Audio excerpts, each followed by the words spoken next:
Hi friends, my name is Daniel Marandi. Today I'm going to tell you two things. First thing is how you can speak a better English. And the second thing is how you can play a song in whistling. Let us talk about how you can speak better English, the effective English communication. For this, you have to learn the IPA, International Phonetic Alphabet, by which you can understand and learn the appropriate pronunciation of a particular word. For example, as I say, TO, this is pronounced as to. And another word, GO, this is pronounced as go. In both the cases, the vowel letter O is present. But in one case it is pronounced to be U in the end of the first word, and in the second word GO it is pronounced to be O in the end. Why this is happening? This is because English is a non-phonetical language. In English, something is written and some other thing is pronounced. I can give you another example. Devotion. T-I-O-N is there at the end. And the T-I-O-N is pronounced to be shin. Devotion. Mission. S-I-O-N is there in the end. So there comes a question, why the sound T, the consonant T becomes sh? It should be S. Why T? So these are the question it comes to a foreign learner, Indian or non-native English speaker's mind. Such question comes, why this happens? And my dear friends, for this we need to learn the IPA. That will guide us which word has to be pronounced in which way. In Indian languages, we learn once the alphabet, then accordingly we read all the words. And as we learn the meaning of a particular word, we can use in our communication. But in case of English, it does not work. We have to learn the word's meaning, and at the same time, we have to learn the way it has to be pronounced. That's why it becomes difficult for a foreign learner for English. We have to learn how many vowels are there. What are the pure vowels? What are the diphthongs? What are the consonants? What are the fricatives? What are the plosive consonants? After learning all this, we need to learn what is stress mechanism, what is sentence stress, what is word stress. After learning all these things, if we get a chance to speak, if you learn all these things and you don't speak, you don't apply in your practical life, again it is going to be evaporated. For this, you have to make a friend who does not judge you. Rather, he or she encourages you. Day by day, what you learn has to be applied in the practice. And what you can do is, when you speak, you have to speak it in English, and before speaking in English, you have to think in English. What happens for us, what generally it happens to us, we think in our mother tongue, we arrange before speaking in our mother tongue, and we try to utter or to express in English. Thereby, our fluency is hindered. But if you think in English, accordingly you can speak it out. so that your fluency won't be hampered. Thereby, whatever you say, your listener can understand and won't be bored.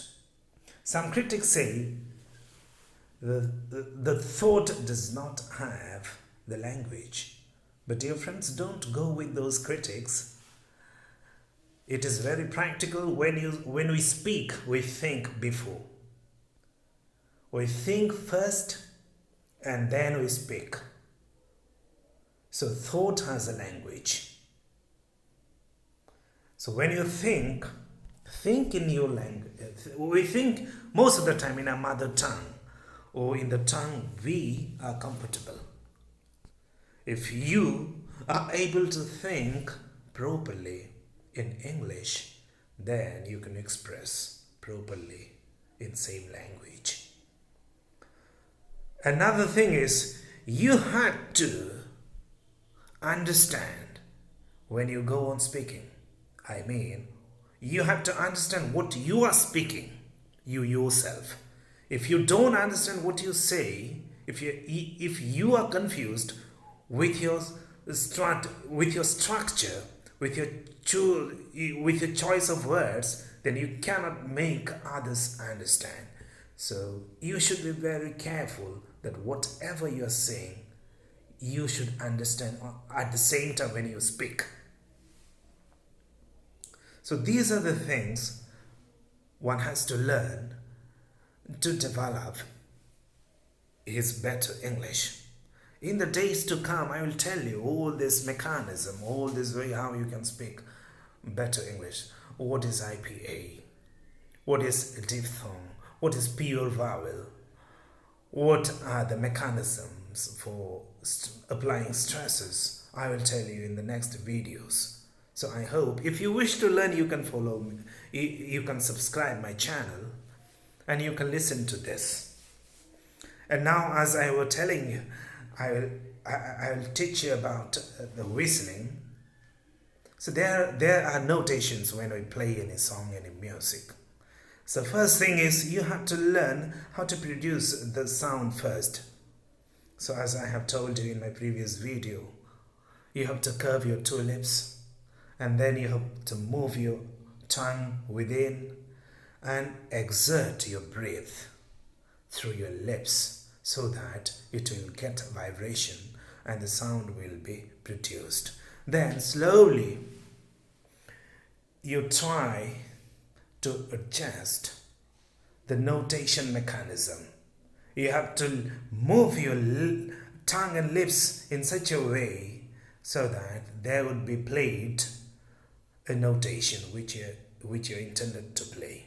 So here is a Bollywood song I am going to play. I hope you can enjoy. See, I'm going to curve my two lips, and this is the tongue that has to be organized and has to be manipulated accordingly so that sound can be produced. Look at this.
Thank you.